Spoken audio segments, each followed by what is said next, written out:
Bonsoir, voici l'analyse technique du CAC 40 pour le 28 novembre en clôture. Donc ce soir, nous avons un Marubozu de clôture. Alors on peut accepter une petite mèche ici. Voilà, on l'appelle de clôture parce qu'il n'y a pas de mèche en haut et que nous finissons au plus haut. Voilà pourquoi on l'appelle de clôture. Nous avons laissé un gap derrière nous ici, qui est conséquent, puisqu'il est fait une trentaine de points. Nous avons démarré directement sur MM7 en franchissant la résistance majeure sur 2959. Alors ça s'est fait, mais alors vraiment copieusement et bien nourri, puisque regardez, la bougie est très large.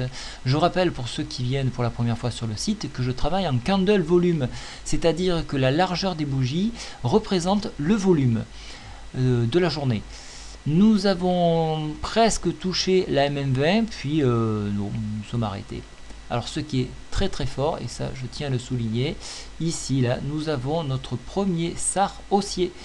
Alors je le mentionne, voilà, il est là, le SAR haussier, donc ça c'est très bon pour la suite, puisqu'en principe il doit être suivi de plusieurs petits points verts.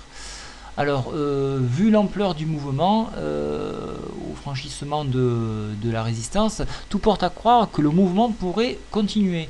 Malgré les mauvaises nouvelles que nous avons eues aujourd'hui, rien n'y a fait. Pourtant, les médias ont mis leur cœur et leur âme pour essayer de faire chuter l'indice, mais non, ça a continué. Alors, il se pourrait quand même qu'on ait une petite prise de bénéfice demain. On vient de chercher peut-être les 3000 points, histoire d'assurer ces prises de bénéfices pour repartir au contact de la MM20. Donc ça c'est un scénario qui est fort probable. N'oublions pas que il semblerait que le rallye haussier soit mis en place là. Donc toutes les folies sont permises. Et donc moi j'avais donné un point haut il y a quelques mois à 3330 points, donc la prochaine résistance majeure. On est encore loin, rien n'est validé tant que nous n'avons pas dépassé le super trend haussier ici à 3085. Alors pour les haussiers, donc on essaiera de venir au contact de la MM20 sur 3031 points. En extension, on ira chercher des tendances successives ici sur 3051, puis une petite résistance qui se trouve ici sur 3066. Donc ça, c'est le scénario pour demain, pour la hausse. Pour les baissiers, donc on ira couvrir nos bénéfices et revenir au contact de la résistance majeure sur 2962 points. Alors j'ai fait un très large, donc je ne suis pas très précis. On parle de zone de résistance, zone de support, et pas vraiment de point défini. C'est jamais un point précis. Donc sur une zone autour de 2960. Voilà. Donc on reviendra sur ce niveau-là. Mais la hausse semble bien s'inscrire, puisque nous avons dépassé la ligne noire ici que j'avais matérialisée depuis un petit bout de temps. Donc pour moi, le canal baissier est en train de s'achever. Voilà. Alors au niveau indicateur oscillateur, alors on peut remarquer qu'il y a une convergence sur la MACD. Si je l'agrandis ici, vous avez vu, on est en train de converger. On n'a pas croisé, mais bon, c'est pas trop mal, c'est un bon signe.